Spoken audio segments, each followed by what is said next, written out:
Hello, everyone, and welcome to Inspiral's Wellbeing Toolkit, which is a kind of new idea, isn't it, for us because of all the COVID-19 stuff that's happening. I'm Matt Newman, and this is my wife, Christian Hello. Newman, and we run the Inspiral group. And of course, until recently, we could run that physically, but at the moment, as you all know, we can't do that. So we thought, what can we do to try and remedy that? And so this is part of that. So we're going to try and get some interviews with some of the guests that we had lined up and then get them on our site for you guys to download. And the first guest that we had lined up was an international medium called Penny Francis. And I've actually had a reading with Penny and I was blown away, literally. I'm going to let her speak because by the end of this, you two are going to fall in love with her. Penny has developed her mediumship through extensive training. She also teaches a philosophy group for people who are evolving their own truth through the wisdom of spirit, which I absolutely love. So let's just hand over and say, welcome, Penny. Hello. Hi, Penny. Good morning. You're looking gorgeous. Thank you.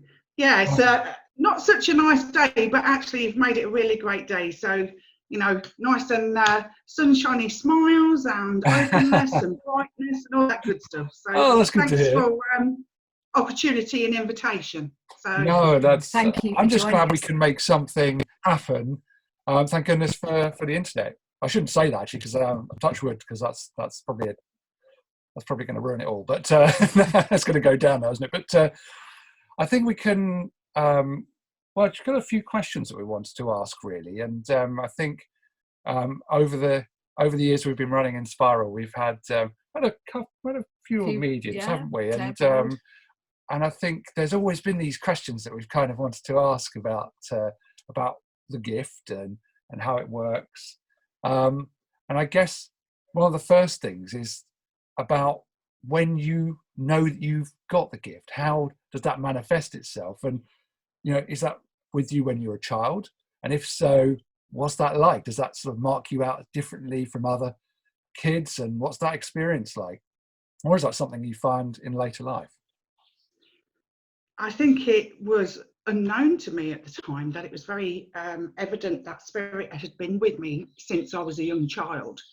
Mm-hmm. And I had what would be termed as an invisible friend by my family, who I had nicknamed Matey. So Matey was my kindred spirit. That Matey. Many a conversation, Matey. Yeah. I think that's sort of that little bubble bath you used to get. But, absolutely. But I'd call him Matey. So obviously he was a friend of mine. But maybe actually, I don't even remember. He may have even said that was his name. Right. But much of those childhood experiences get forgotten, you know, because the mind gets very sort of conditioned with school life, and we become more, dare I say, sort of like a little bit cloned into, you know, school education. Absolutely. and we tend to forget. So we don't necessarily have that freedom of allowing the mind to unfold as naturally as it probably could do.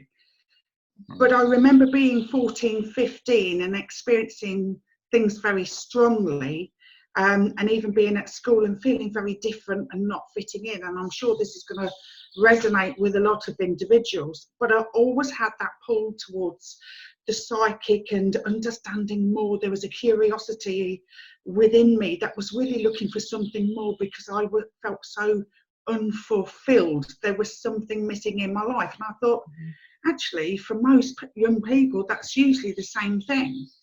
Yes. And it wasn't really until I was actually in Canada and living out there that I actually had a really powerful spiritual experience, and one that I will never ever forget, and that opened me up in a new way and in a different way of thinking. But even then, I still didn't step upon the foot of this path of the spirit until I was in my mid-30s. So it was another 12, 13 years before I really got to, shall I say, got to grips with it. Mm-hmm.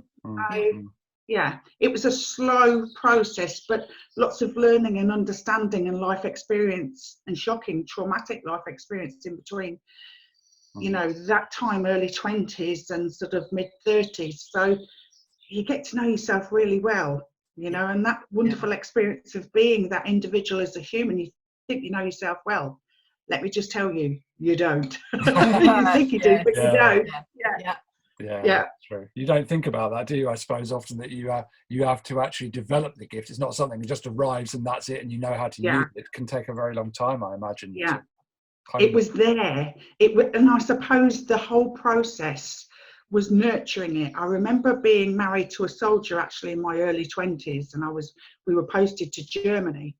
And I remember feeling quite fearful and frightened of staying in the home by myself because he was either out on exercise, etc., on deployed elsewhere.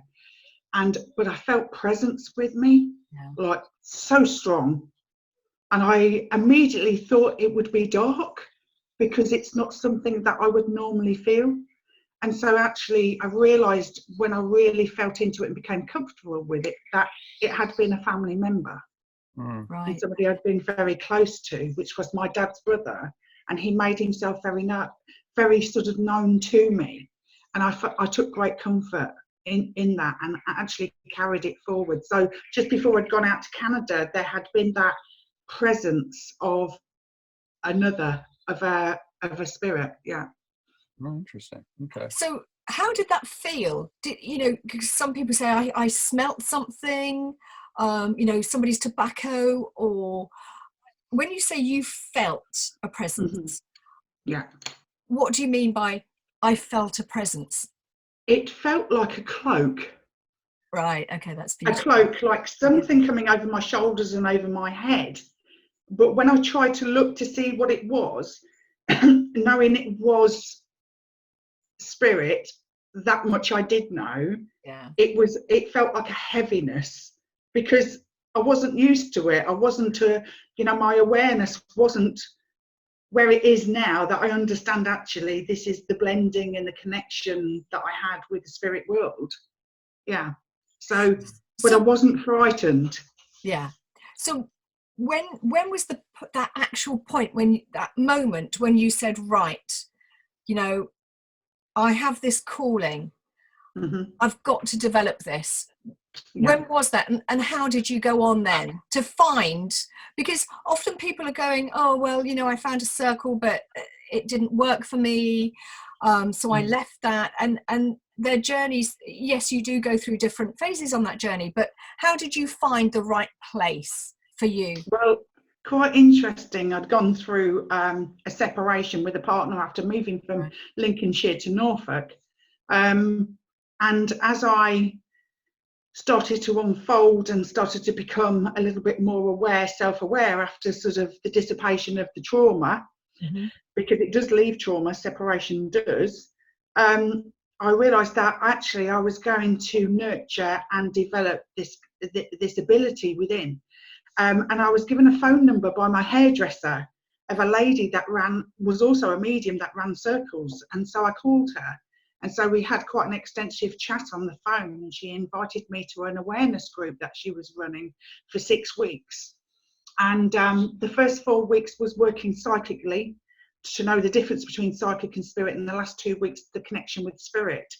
And when I walked in the room, she asked me if I was a working medium. I was like, no, I'm not. And she said, we need to get, she said, we need to get you out there working. I was like, she has no idea what she's talking about here, but she knew, obviously she could see it within my energetic field. And, within a year I got my first divine service, my first church service. And from there, it sort of like evolved, just a very short space of time.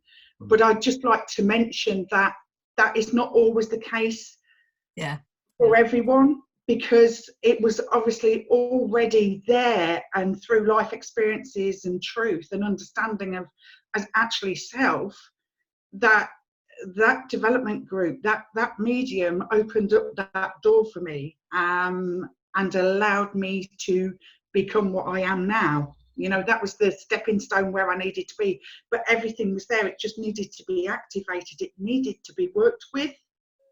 And my greatest learning and understanding has become learning, it has become working with it.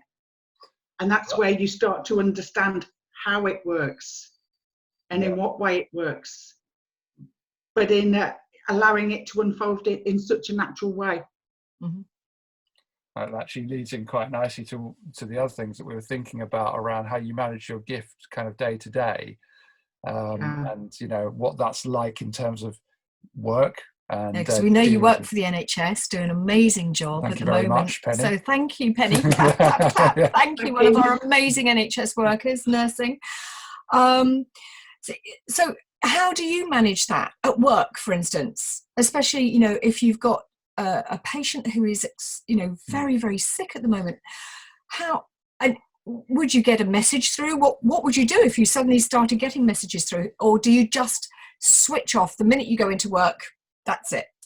I think for me, it's where my awareness is. If my awareness is with the spirit world, then I'm going to be an open book, and I'm going to be inviting all sorts of people from the spirit world as I, you know, support the patient. So my awareness has to be, and focus has to be here in that work. Although, you know, nurses and doctors and thousands of porters, etc., all across the country have this wonderful ability in order to nurture. I have this extra ability to be able to tap into and sort of instinctively know perhaps when somebody is going to pass, or perhaps if they're starting to decline. But actually I'm no different from any other nurse or doctor, because I've seen how many work on that intuition and that instinctiveness. However, there have been occasion, because my awareness has been so focused about helping to support and nurture, and I'd just like to point out that as much as it's healing for the patient through pharmaceutical medications, personal care, etc., there's also an exchange of understanding, because many elderly patients have lost loved ones also, and they like to talk and share. And in respect to that, that only offers, can I offer that support and healing just by listening? They also heal me in turn as well. You know, this is a two-way process, and it's very humbling at times. Do you know what, that's just giving me pimples. It's so beautiful, Penny. I've got literally just had goose pimples all the way down. Goose pimples. Goose I like pimples. that. I usually say goosebumps. Oh, I like that. No, sounds good. Beautiful. And I think on occasion there have been, the spirit world have been present as somebody's about to take their last breath. And it's helped with that transitional process to allow an elderly gentleman that had been married for over 70 years to meet his loved one, and I knew she'd come to collect him, and actually it gave him permission, and it was just so beautiful to watch that happen and that transition take place. And there was no laboured breathing. It was literally, as he took his last breath, I said to him, "You can go now, she's come for you." And a tear rolled down his cheek, and he took his last breath, and something that I will hold in my heart forever, for eternity. It was just a wonderful experience. Just beautiful. So there's a lot of hand holding and a lot of tissues that are required at the hospital, usually for me. Truckload. That's beautiful. And does that sort of, I mean, to me that seems like it might be quite a draining process, but I have heard Krisha talking with other people about how this can actually be quite an energizing thing. So it's quite sort of counterintuitive in that way. I think the media sometimes portrays things around mediumship as being quite draining, don't they? But also the media portrays death as being something to fear. And I think I don't know whether I mentioned to Penny, I was at my mother's bedside as she passed over, and I think everybody thought, oh, you know, I was extremely close to my mother, and actually it was very cathartic for me and quite empowering to give her healing and to help her move on. And that's what I believe. I believe that, you know, physically, yes, she left her body behind, but I knew, and it was quite an incredible experience actually what happened, but I won't take that away from what you've got to say, Penny. But for me it was empowering. And do you feel that when you're working with the sick? Absolutely. And with that patient, it was very humbling. Yeah. And I felt very privileged to be in that position, to be able to allow that transition, or to observe that transition to take place. It is. You know, and I did nothing but handhold and just say, it's okay, you can go. And this was a couple that didn't have any children, so they were leaving nothing behind but a wonderful footprint in life. And I just find that quite remarkable, that he and his wife had been married all of those years and actually only separated just a few months before because she passed away, and both were 100. How wonderful to have lived a life in love in that way. Yeah. And so I feel, as much as there is a certain sense of being subdued after, but there's almost like, it's like it touches every cell within you, and it almost like energizes you and revitalizes you. And actually, it's so rewarding to walk out of there knowing in so many different ways, not just with that gentleman himself, but, you know, to helping to make better in some way, usually with a listening ear and a helping hand. You know, those are, you know, we can all offer that within ourselves. But what it does for me working at the hospital, it textures me in a different way. And I'm all about textures within individuals, exploring. I've had so many different jobs in my entire life. You know, I've been a cleaner, I've done ironing for people, I've worked in a bar, I've worked at a college, I've worked at a university, I've worked in schools, I've worked in pastoral care, I've looked after service children. I work for a newspaper. I've been very textured in it. Yeah, like I love that phrase. I'm being textured. Yeah, it's nice that. I love that. But when you're textured in such a way, you see the different abilities within. Yes. And I strive to be, you know, that old cliche, the best version of myself every day. But I do, and I'm naturally. If anything that spirit have taught me is about my human existence, and the happiness is paramount to them and to this world, regardless of service to others. It's service to yourself first and foremost, and about that understanding of who you are. And through those many avenues of spirituality, non-spirituality, through trauma, through dialogue, through confrontation, through nurture, through kindness, I've recognised and allowed those aspects of myself to come forward, the many faceted, and it's no different for another individual. And it's about it, that's what the revealing of the authentic self is. And when somebody says, oh, you know, you need to fulfill your complete potential in this, full potential in this lifetime, that's not even possible. That is not even possible to do that. You know, I don't know when I can fit a parachute jump in this month, you know. You've got too many jobs going on. You fit it in between that bar work. Yeah. But, you know, there's a wonderful philosopher and incredibly spiritual man, Rumi. You know, as you know, he was a 13th century, he was a seeker and a searcher. And he always says, let the beauty of what you love be what you do. And I can honestly say that actually through finding my own joy within and the naturalness of who I am, this has allowed my mediumship to be in its most natural state and form, and my connection and relationship with spirit has just unfolded through natural flow. Yeah. When you are your most natural, the spirit will just connect. It's the easiest way for them to connect. It's your natural state. When you are not fearful or designed in any way to be anything else than self, the spirit world, the flow is just, it's just incredible. And through unveiling and finding my own happiness, the spirit world have actually supported me and engaged in that. And I have found my natural high vibe. I always thought I was high vibe before.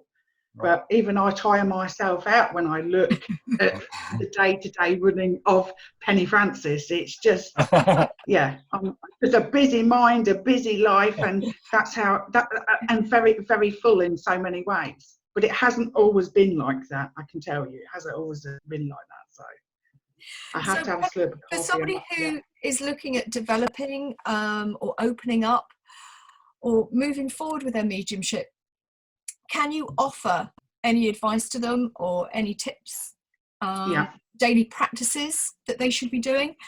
And sometimes, you know, you hear one medium saying, oh no, you shouldn't drink alcohol and you shouldn't eat meat.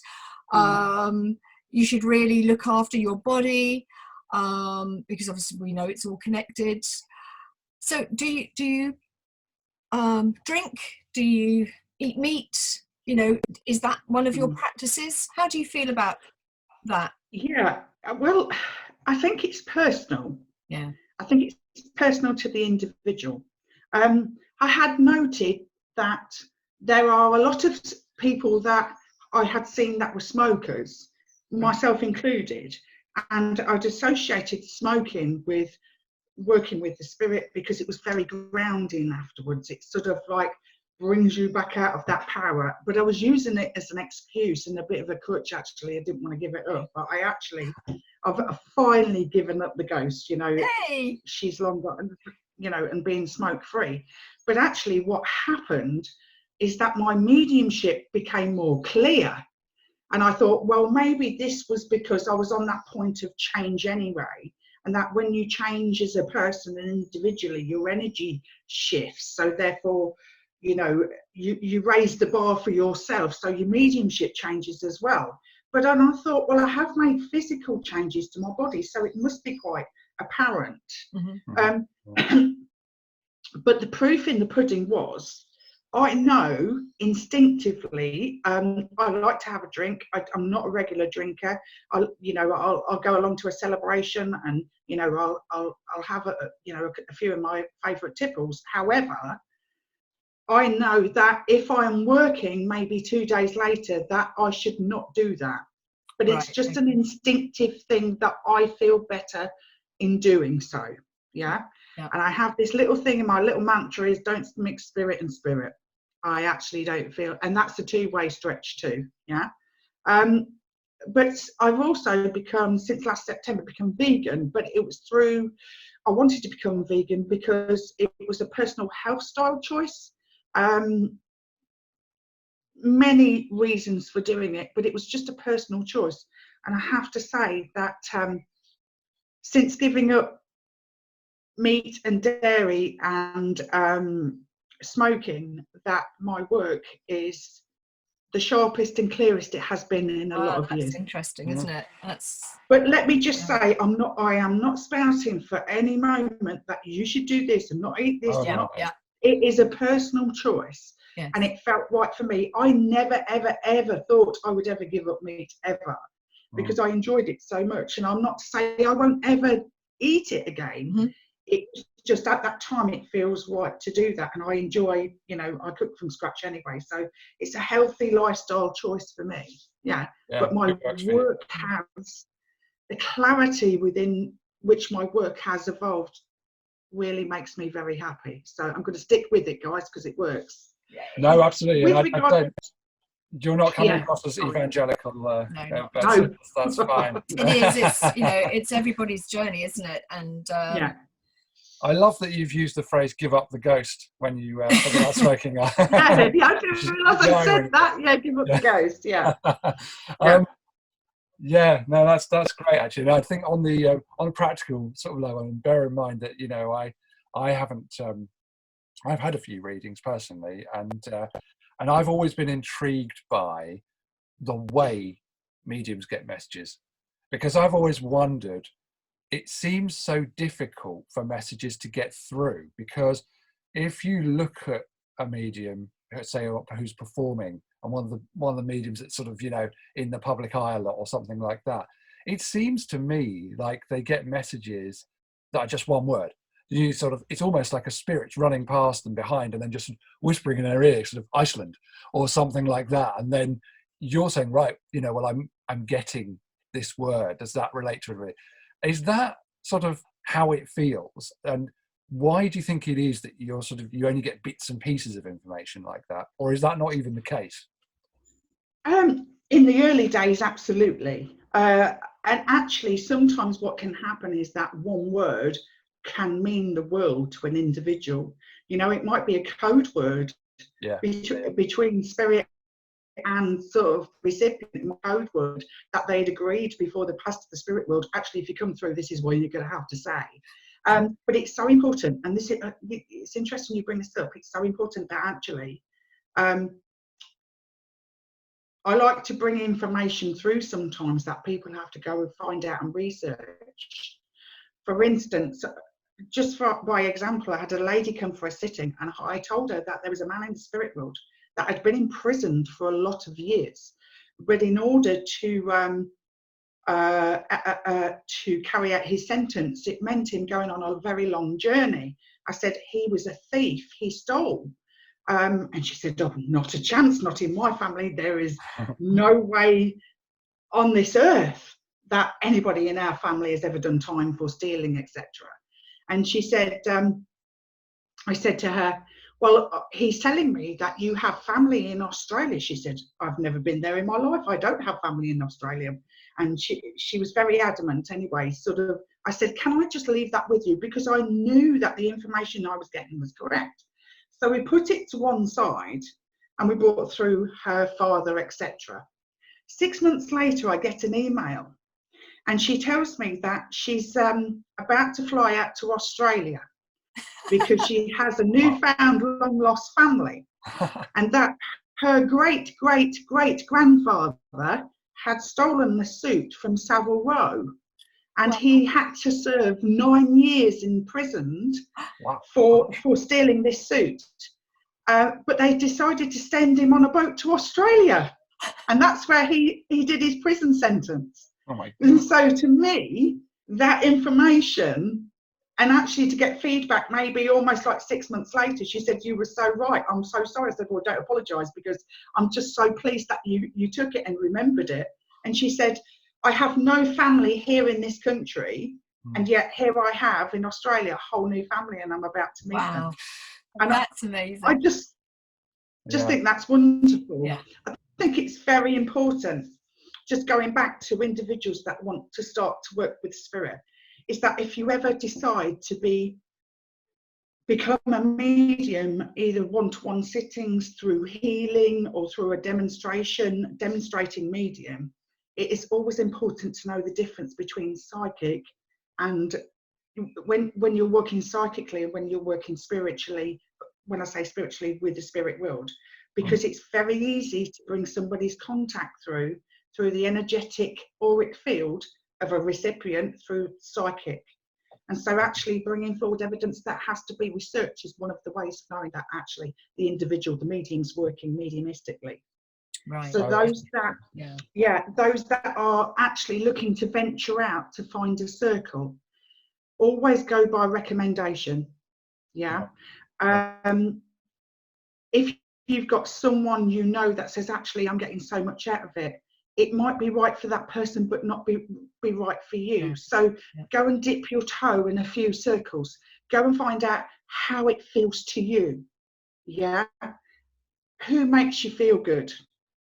Does it feel good when you go in?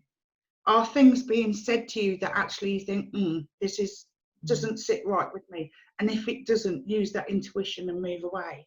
So if you're sort of still on the sofa and waiting for a circle to, appear or be recommended to you, or you're still searching, then I would recommend that you sit with self.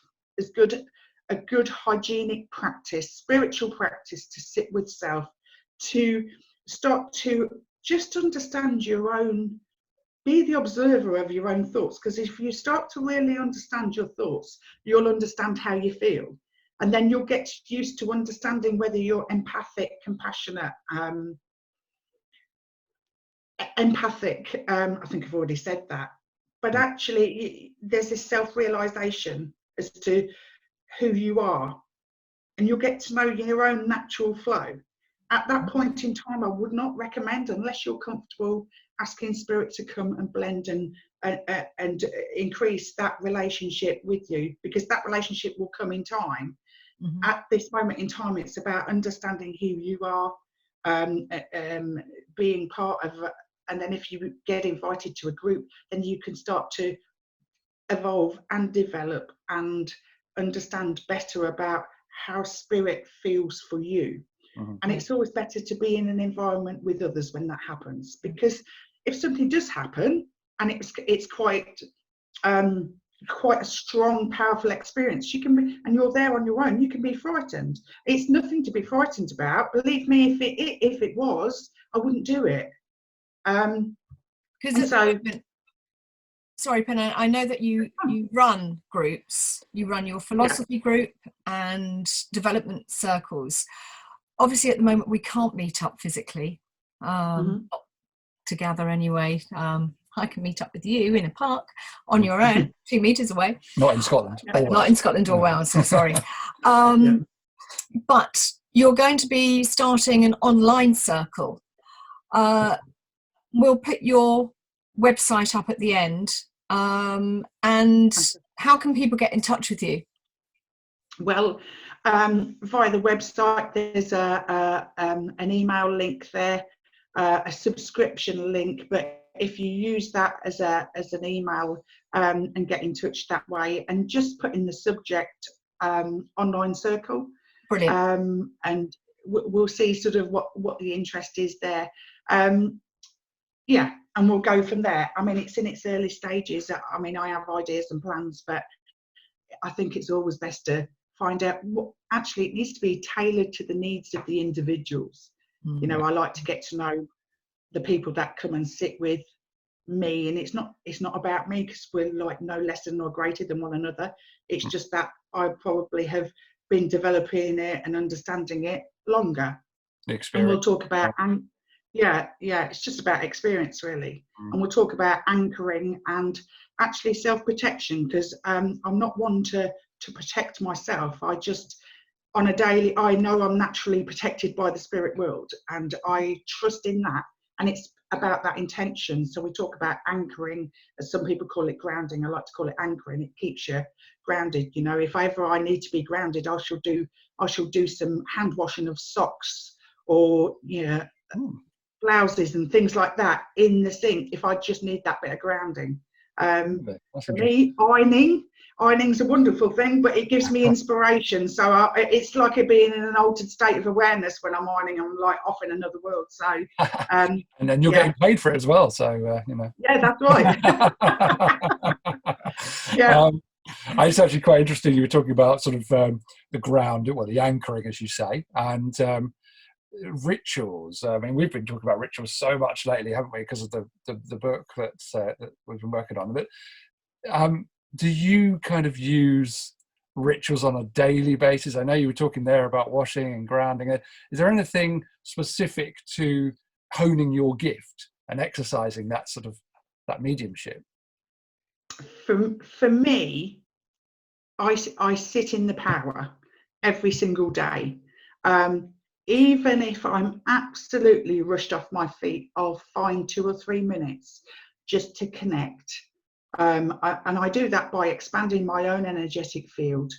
And I sit there for a few minutes, and then I ask for my spirit team just to come and just to blend, just to connect, and just to sort of say, because what it does, if nothing else, there's no dialogue takes place. I am not an individual that says, spirit said this, spirit said that. If I do that, I am always dipping in and out of that power. And I've got a life, I have a physical life. Yeah. I like to watch Netflix, I like to read a book. Sure. I like to do colouring. I love colouring. And especially during these past few months, I've become quite creative in different ways. I've been doing a bit of garden, grow your own. I've got a bee and butterfly garden.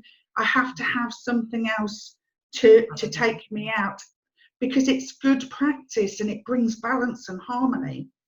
And there are things that I want to do, I want to go to the beach, etc. Yeah. So for people who are new to this, and when you say, you sit and you expand into auric field, how do you do that? How would they do it? If they're sitting here thinking, well, how do I do that? Yeah. Can you just go through that process? Yeah, absolutely. I just sit comfortably, and I actually become the observer of my own breath, just natural. There's no deep in and out breathing. It's just a natural rhythm, a natural cycle.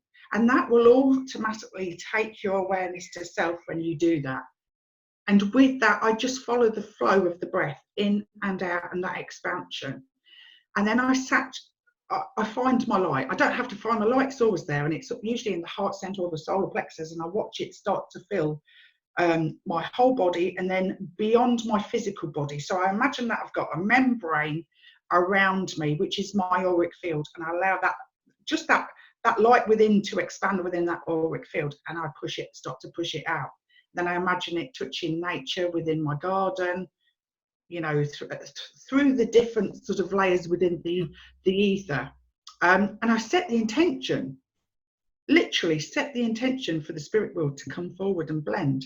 And with that, just that thought, like even before I've probably even said it in my head, the thought, they're there. Yeah. But it's through practice. So if you want to term that as a ritual, it would be. Yeah. But it's simple. You've got to keep it simple. For me, it's simplistic. That's always been my mantra. You know, if anything gets relatively complicated, I kind of go, woo. Keep it simple. But I like to do that. I like to do that outside if I can. All weathers, even in winter, I'll get myself wrapped up and I'll go and sit outside. And I'll connect with nature too. You know, I have a wonderful chestnut tree outside that I observe on a daily basis, and I have a bit of a chat. And yeah, I am mad as a box of frogs in March, but you know, I'd rather be told I'm mad and know it than be told I'm mad and look surprised, to be fair. Oh, Penny. I like that. Oh, we love you lots. I think we've just about come to the end. I could just carry on. Well, we do, don't we? But I could carry on talking to you forever. So thank you so much. No, it's been really, really but interesting. Before we finish, we've just got a few fun questions. Okay. What's your favourite colour? It's this colour that I'm wearing now. This is like quite an intense blue. I think I'm quite an intense person, quite vibrant. It's colourful. And I just absolutely love it. If I'm feeling probably a bit moody, probably put this one on just to brighten up the day. Yeah. Fabulous. Lovely. Special number. Do you have a lucky number? Yes, 7. It's my life path number. Same as Matt. Yeah. Yep. The title of the last book you read? The Afterlife of Billy Fingers. Oh, well, that sounds interesting. Yeah. Google that. Favourite meal? Ooh. Yeah, it's a tough one. I like everything. You like everything? I do like everything. Maybe you should say worst meal. Yeah. Actually, I do like many things, but I think it's got to be, I love chili bean wraps with nachos and guacamole and jalapenos. Yeah. I think it's going to have to be that. Yeah. And a film that touched your heart deeply? Has to be Green Mile. Oh, that's a beautiful film. Yeah. I watched it once, probably 20 years ago, or 15, 20 years ago. I have never been able to watch it again. But I tell you what else is also a wonderful film, The Shack. Oh, yeah. The Shack. That's on Netflix, or at least it was. Yeah. Okay. Oh, we'll look at that. Yeah. Brilliant. Film. Well, now we've learned so much about you, Penny. Yeah. And there's a lot in colours and numbers and food that just gives you that little bit extra. You feel, I can connect with that person. That's why we ask those questions.